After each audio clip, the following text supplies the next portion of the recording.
లో గుండ్రంగా చక్కగా గోల్డెన్ బ్రౌన్ కలర్లో ఎంత అందంగా కనపడుతున్నాయో అంత టేస్టీగా ఉండే పూర్ణాలు నేను ఇంతకు ముందు నుంచి ట్రై చేస్తూ ఉన్నాను అనమాట. ఫైనల్గా పర్ఫెక్ట్గా పూర్ణాలు చేయడం నేర్చేసుకున్నాను. ఈ పూర్ణాలు చేయడం ప్రాసెస్ చాలా కాంప్లెక్స్ అనుకుని చాలా చేసేదాన్ని కాదనమాట.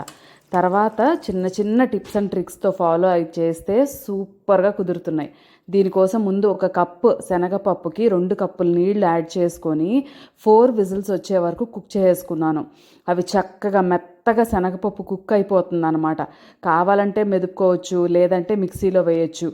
మెత్తగా కుక్ అయిపోతుంది కాబట్టి దాన్ని డైరెక్ట్గా బెల్లం వేసి కూడా కుక్ చేసేయచ్చు. సో చక్కగా మెదిగిపోయిన శనగపప్పులో నేను అదే కప్పుతోటి బెల్లంని యాడ్ చేసేసాను. స్టవ్ మీద పెట్టి కలిగి తిప్పుతూ ఉండాలి. మెల్లగా కలిగి తిప్పుతున్నప్పుడు మీడియం ఫ్లేమ్లో పెట్టి ఆ బెల్లం కూడా శుభ్రంగా కరిగిపోయి చక్కగా ఆ శనగపప్పుతోటి కలిసిపోతుంది అనమాట. అది కొంచెం మెత్తపడుతుంది ఫస్ట్లో, తర్వాత చక్కగా మంచి పూర్ణం కన్సిస్టెన్సీకి వచ్చేస్తుంది.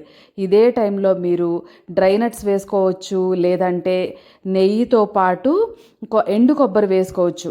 కంపల్సరీగా ఇలాచీ పౌడర్ యాడ్ చేసుకొని ఉండలు చుట్టేసుకోండి.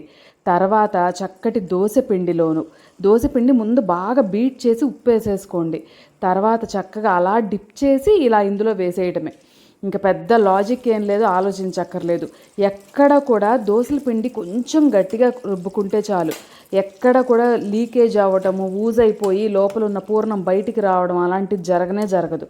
సో బేసిక్ ఏంటంటే దోస పిండిని ఫ్రెష్గా రుబ్బేసుకొని చక్కగా దాని కన్సిస్టెన్సీ కొంచెం దోశల కన్నా కొంచెం థిక్గా ఉంచుకుంటే డిప్ చేసి వేసినప్పుడు హోల్స్ పడి లోపల నుంచి పిండి పొంగిపోయి బయటికి రాకుండా ఉంటుంది.